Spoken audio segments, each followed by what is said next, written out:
1932వ సంవత్సరంలోని నిజాం ప్రభుత్వం నిజాం రాష్ట్ర railway road రవాణా శాఖ ప్రారంభించినటువంటి మొట్టమొదటి బస్సు ఈ బస్సు ఆల్బియన్ బస్. ఈ బస్సు యొక్క స్లీపింగ్ సామర్థ్యం 19 మంది మాత్రమే. తెలంగాణ రాష్ట్ర రోడ్ రవాణా సంస్థలో ఆల్బియన్ బస్సు నమూనాను మొట్టమొదటిసారిగా హుస్నాబాద్ పట్టణంలోని అంబేద్కర్ చౌరస్తా కూడలి వద్ద బస్టాండ్ స్టేషన్లో మంత్రి పొన్నం ప్రభాకర్ చేతుల మీదుగా ప్రారంభించారు.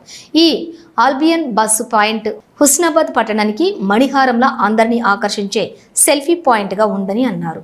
ఈ కార్యక్రమంలో RTC regional manager B Raju, RTC executive director Suleman, collector Hymavathi, deputy regional మేనేజర్లు భూపతిరెడ్డి, మల్లేశం, డిపో మేనేజర్ వెంకన్న, జిల్లా గ్రంథాలయం chairman Lingamurthy, single window chairman Bolasetti Shivaiah, market committee chairman Kandi Tirupati Reddy, నాయకులు తదితరులు పాల్గొన్నారు. హుస్నాబాద్ పట్టణంలో బస్టాండ్ పక్కన ఉన్నటువంటి ఖాళీ స్థలం జంక్షన్ అభివృద్ధికి గాను ఆర్టీసీ ఎండి సజ్జనార్ గారు మరియు ఆర్టీసీ సంస్థలో పనిచేస్తున్న ఉద్యోగులు కలిసి నేను ప్రాతినిధ్యం వహిస్తున్న హుస్నాబాద్ నియోజకవర్గంలో ఒక 1932 నిజాం నవాబు కాలం నాటి Albion bus model Queen of the Nizam అనేటువంటి ఆ రోజు ఉన్నటువంటి డెక్కన్ క్వీన్గా ఈ బస్సు ఆ రోజు ఇంట్రడ్యూస్ చేసినటువంటి బస్ మోడల్ ఇక్కడ పెట్టి ఉత్తర తెలంగాణ ప్రాంతానికి అందరికీ కూడా ఒక అవగాహన కలిగేటువంటి విధంగా ఈరోజు ఇక్కడ ఈ జంక్షన్ డెవలప్మెంట్లో బస్సులు ఏర్పాటు చేయడం జరిగింది.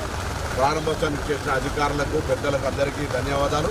హుస్నాబాద్లో అన్ని రకాలుగా అటు టూరిజం, ఇటు ఎడ్యుకేషన్, అటు ఇండస్ట్రియల్, ఇటు అగ్రికల్చర్, అదేవిధంగా ఎంప్లాయ్మెంట్కి సంబంధించి, ఇన్ఫ్రాస్ట్రక్చర్ సంబంధించి అన్ని రకాలుగా అభివృద్ధి చేసే భాగంగా హుస్నాబాద్లో ఈరోజు సెంట్రల్ లైటింగ్స్ ఉన్నటువంటి దాన్ని ప్లాంటేషన్కు సంబంధించి కానీ లేదా జంక్షన్ డెవలప్మెంట్ కూడా మరి దాదాపు 4 కోట్ల రూపాయలతో ఫౌండేషన్ వేసుకోవడం జరిగింది.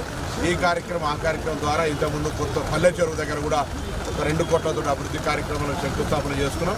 ఇవన్నీ కూడా త్వరితగతిన పూర్తి చేసి 4 జిల్లా మధ్యలో ఉన్నటువంటి కరీంనగర్కు, సిద్దిపేటకు, హన్మకొండకు, జనగామకు ఎటు 35-40 కిలోమీటర్ల దూరంలో ఉన్న ఈ హుస్నాబాద్ సెంటర్గా మారడానికి వీలైనంత అభివృద్ధి చేయడానికి అటు శాతవాహన ప్రభుత్వ ఇంజనీరింగ్ కాలేజ్ కావచ్చు, ఇటు గౌరవెల్లి ప్రాజెక్టు కావచ్చు, రేపటి ఇండస్ట్రియల్ పార్క్ కావచ్చు, ఈ టూరిజం మహాసముద్రం గండి ఎల్లమ్మ చెరువుతో పాటుగా ప్రముఖ దేవాలయ చారిత్రకంగా ఆనాడు సర్వాయి పాపన కట్టిన రేణుక ఎల్లమ్మదేవి టెంపుల్ కావచ్చు, స్వయంభూ పుట్టపల్లి రాజరాజేశ్వర స్వామి టెంపుల్ కావచ్చు, అన్నీ కూడా ఇందులో భాగమై ఈ ప్రాంతం అంతా అభివృద్ధి అయి ఈ ప్రాంత రైతులు అందరూ కూడా అన్ని రకాలుగా బాగుపడాలనే ఆలోచనతో ఈ కార్యక్రమాలు కొనసాగుతాయి.